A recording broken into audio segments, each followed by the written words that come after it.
Paper फुटी प्रकरणामध्ये CBI कडून कसून तपास केला जातोय। या प्रकरणाचे दोन मुख्य मास्टर माइंड ज्यांना म्हटलं गेलं होतं त्यातला एक म्हणजे प्रोफेसर पी.व्ही. कुलकर्णी आणि दुसरा आरसीसीचा संचालक शिवराज मोटेगावकर। हे दोघेही सध्या न्यायालयीन कोठडीमध्ये आहेत। मात्र सीबीआय कडून तांत्रिक तपास हा अतिशय चांगल्या पद्धतीने सुरू आहे।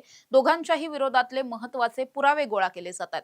या सगळ्यामध्ये सीबीआयला शिवराज मोटेगावकरच्या फोनमधून अनेक महत्त्वाचे पुरावे सापडलेले आहेत। शिवराज मोटेगावकर याला कुणी प्रश्न पुरवले, किती प्रश्न पुरवले, किती लाखांमध्ये डील झाल्या आणि हे सगळं नियोजन नेमकं कसं लावण्यात आलं होतं, हे सगळंच काही सापडलेलं आहे। नेमकं सीबीआयला आतापर्यंतच्या तपासातून काय काय हाती लागलंय हेच जाणून घेऊयात। नमस्कार, मी समृद्धी आणि तुम्ही पाहताय टॉप न्यूज मराठी। सीबीआयनं शिवराज मोटेगावकरच्या मोबाईलमधून मोठ्या प्रमाणात डेटा जो आहे तो रिकव्हर केलाय। आता या रिकव्हर केलेल्या डेटामध्ये काय सापडलंय तर त्याच्या मोबाईलमध्ये एकूण 132 केमिस्ट्रीचे प्रश्न आढळून आलेले आहेत। या 132 प्रश्नांसह 6 फोटो कॉपीज सापडल्यात, म्हणजे आपण ज्याला इमेजेस म्हणतो। त्यापैकी काही इमेजेस या हाताने लिहिलेले प्रश्न आहेत। हे हाताने लिहिलेले प्रश्न मोटेगावकरनीच लिहिले असतील असा एकंदरीत अंदाज आहे आणि हेच हाताने लिहिलेल्या प्रश्नांचे जे फोटोग्राफ्स आहेत ते त्यानं पुढे पास ऑन केलं असण्याची शक्यता आहे। आता हे जे 132 प्रश्न मिळालेत ते कुठून मिळालेत तर ते मिळालेले आहेत प्रोफेसर पी.व्ही. कुलकर्णीकडून। पी.व्ही. कुलकर्णी हा केमिस्ट्रीचे प्रश्न काढण्यासाठीचं जे शिष्टमंडळ आहे की ज्यांच्याकडून हे पेपर सेट केले जातात त्या सगळ्या पदावरती हा होता आणि याच्याच माध्यमातून हे सगळे प्रश्न काढले जात होते। त्यामुळे केमिस्ट्रीचे कुठले प्रश्न हे फायनल एक्झामला येणार आहेत हे सगळ्यात जास्त माहिती होतं कुणाला तर ते पी.व्ही. कुलकर्णीला। त्यामुळे याच पी.व्ही. कुलकर्णीनं हे सगळे 132 प्रश्न हे शिवराज मोटेगावकरला पाठवले होते। पण हे सगळे प्रश्न पाठवत असताना थेट प्रश्न आलेले नाहीयेत। आता यामध्ये आणखी एक वेगळा अँगल समोर आलाय, जो आरसीसीचा संचालक शिवराज मोटेगावकर लाखो विद्यार्थ्यांना गेल्या अनेक वर्षांपासून शिकवतो। विद्यार्थ्यांच्या फी मधून कोट्यवधींची माया ज्यानं जमवली आणि आम्ही डॉक्टरांची फॅक्टरी आहे वगैरे, डॉक्टर घडवण्याची फॅक्टरी, असं जे काही त्याचं ब्रीद वाक्य होतं, त्याच शिवराज मोटेगावकरचा स्वतःचा मुलगा मात्र त्याच्याकडे शिकत नव्हता। शिवराज मोटेगावकरचा मुलगा कुणाकडे शिकत होता तर तो पी.व्ही. कुलकर्णीकडे क्लासेसला जायचा आणि त्याच मुलासाठी म्हणून हा सगळा चंग जो आहे तो बांधला होता, असा एकंदरीत अंदाज यापूर्वीच व्यक्त केला गेला होता आणि त्याच मुलाच्या माध्यमातून हे सगळे प्रश्न खरेदी करण्याचा वगैरे एकंदरीत प्रकार घडल्याची शक्यता आहे। पी.व्ही. कुलकर्णीकडे शिवराज मोटेगावकरचा मुलगा जेव्हा क्लासेस घेत होता त्याच माध्यमातून पी.व्ही. कुलकर्णीनं सुद्धा 132 प्रश्न हे शिवराज मोटेगावकरला पाठवले। या सगळ्याची डील झाली होती ती केवळ 5 लाखांमध्ये झाली आणि त्यानंतर जे 132 प्रश्न पाठवले त्यापैकी 111 प्रश्न हे प्रत्यक्षात फायनल एक्झाम मध्ये आलेले सुद्धा आहेत, असं पोलिसांना आतापर्यंतच्या तपासातून निष्पन्न झालंय। त्यामुळेच हा आतापर्यंतचा अतिशय महत्त्वाचा आणि मोठा पुरावा समजला जातोय। या पुराव्याच्या आधारे पोलीस ही केस आणखी भक्कमपणे कोर्टाच्या समोर मांडू शकतात। त्यामुळेच आणखी जास्त तपास या सगळ्यामध्ये केला जातोय। इतर आतापर्यंत जेवढे अटक या प्रकरणात झाले त्यांचा नेमका कसा कसा सहभाग या सगळ्यामध्ये आहे, त्यांनी पुढे कुणाला पास ऑन केलेले आहेत प्रश्नपत्रिका, त्या डील्स नेमक्या कितीमध्ये झाल्यात, हे सगळं सुद्धा शोधलं जात आहे। दुसरीकडे पर्टिक्युलर शिवराज मोटेगावकरच्या बाबतीत जर बोलायला गेलं तर त्याच्या नावावरती अनेक बेकायदेशीर संपत्ती, प्रॉपर्ट्या वगैरे असल्याचं पोलिसांना निष्पन्न झालंय। रोकड खूप मोठी असण्याची शक्यता आहे। पण या सगळ्याच्या अनुषंगानं जे काही डॉक्युमेंट्स पोलिसांना शोधायचे, पुरावे शोधायचे, हे मात्र अजून सापडलेले नाहीयेत। पोलिसांचे सध्याचे प्रयत्न हे त्या दृष्टिकोनातून सुरू आहेत आणि या सगळ्यामध्ये या गँगनं मिळून केवळ आत्ताच नीटच्या पेपर फुटीमध्ये त्यांचा सहभाग आहे की यापूर्वी सुद्धा यांनी असं काही केलंय, हे सुद्धा सीबीआय कडून तपासलं जात आहे। दुसरीकडे आपण बघतोय की नीट पेपर फुटी प्रकरणामुळे इतकं सगळं घडलेलं असताना राज्यभरातून, परराज्यातून सुद्धा काही अटक झालेल्या आहेत। मुख्यतः महाराष्ट्रामध्ये हे सगळे रॅकेट जे आहे ते जास्त मोठ्या प्रमाणात फोफावलेलं होतं आणि सगळे जे बिग ब्रेन आहेत या सगळ्या केसमधले हे सगळे महाराष्ट्रातलेच असल्याचं आढळून आलंय। पण त्यासाठीच आपण बघतोय की दुसरीकडे याच नीट पेपर फुटी प्रकरणामध्ये ज्यांनी या सगळ्याची जबाबदारी घ्यायला पाहिजे होती त्या केंद्रीय शिक्षण मंत्री धर्मेंद्र प्रधान यांचा राजीनामा गेल्या अनेक दिवसांपासून नीटचे विद्यार्थी मागतायत, सर्वसामान्य विद्यार्थी मागतायत, अनेक पालक मागतायत, मात्र अजूनही त्यांचा राजीनामा झालेला नाहीये। त्यांच्या याच राजीनाम्यासाठी कॉकरोच जनता पार्टीचं आंदोलन छिडलेलं आहे। हे आंदोलन गेल्या महिनाभरापासून सुरू आहे, मात्र त्याचं पुढे काहीही झालेलं नाही।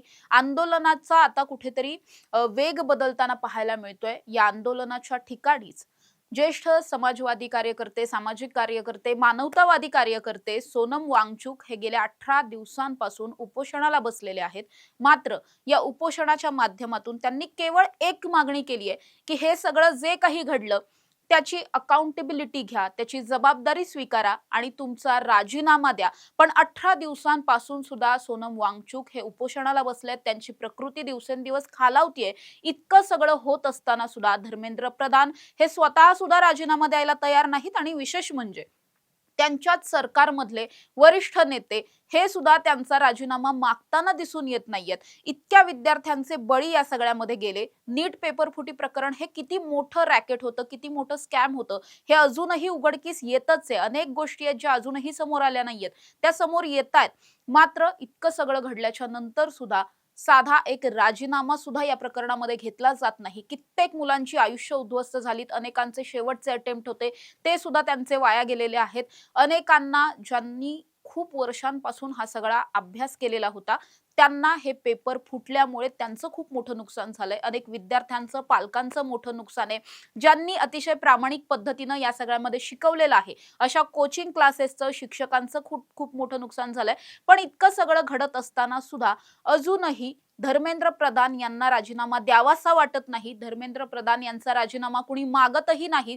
त्यांच्या सोबतचे नेते किंवा त्यांचे जे वरिष्ठ नेते आहेत ते सुद्धा त्यांना या सगळ्यामध्ये राजीनामा मागताना दिसत नाहीये. त्यामुळे एकंदरीतच नीट पेपर फुटी प्रकरणामध्ये जरी खाली शिवराज मोटेगावकर असेल, पी.व्ही. कुलकर्णी असेल यांना अटक झालीये, पण केवळ त्यांची अटक होऊन चालणार नाहीये. या सगळ्याची जबाबदारी कुणीतरी स्वीकारणं गरजेचं होतं. हे पहिल्यांदा झालेलं नाहीये. देशात अनेक पेपर फुटीची प्रकरणं घडतात. सतत पेपर फुटतात. नीटचा पेपर फुटला, त्यानंतर लगेच टीईटीचा पेपर सुद्धा फुटला. नीटचा पेपर यापूर्वी सुद्धा फुटून झालेला आहे. त्यामुळे एकंदरीत काय की शिक्षण क्षेत्रामध्ये एवढी सगळी खळबळ माजलेली असताना, इतका भोंगळ कारभार सुरू असताना धर्मेंद्र प्रधान हे राजीनामा अजूनही देत नाहीयेत. दुसरीकडे सोनम वांगचुक यांची प्रकृती ही गंभीर होत चाललेली आहे. त्यामुळे संपूर्ण देशाला सध्या ते सुद्धा चिंता सध्या सतावताना पाहायला मिळते. त्यामुळे लवकरात लवकर धर्मेंद्र प्रधान यांनी राजीनामा द्यावा ही मागणी आता आणखी जास्त जोर धरताना पाहायला मिळते. सोशल मीडियावर तर खूप मोठं या सगळ्याच्या विरोधातली एक आपण म्हणू शकतो की जेनजीनच्या माध्यमातून किंवा जे विद्यार्थी आहेत, नीटचे विद्यार्थी आहेत किंवा इतर स्ट्रीम्स मधले सुद्धा जे विद्यार्थी आहेत त्यांच्याकडून ही सगळी लढाई आता सोशल मीडियाच्या माध्यमातून सुद्धा लढली जाते. अनेक हॅशटॅग ट्रेंड केले जात आहेत आणि धर्मेंद्र प्रधानांचा राजीनामा मागितला जातोय. सोनम वांगचुक यांना काहीही होता कामा नये, आज हीच भावना प्रत्येकाच्या मनात असलेली पाहायला मिळते. मात्र अजून तरी राजीनाम्याचा कुठला विषय सुद्धा साधा छेडला गेलेला नाहीये. त्यामुळेच जंतर मंतरवर येत्या 20 तारखेला खूप मोठं आंदोलन होणार आहे. एक मोठं आंदोलन जंतर मंतरवर होणार आहे, तर दुसरं आंदोलन होणार आहे हे मुंबईमध्ये सुद्धा होणार आहे. त्यामुळे नीट पेपर फुटी प्रकरण आता अनेकांना असं वाटत असेल की कुठेतरी विस्मरणात गेलंय की काय, महिनाभर उलटून गेलेलं आहे या सगळ्या प्रकरणाला, तर तसं नाहीये.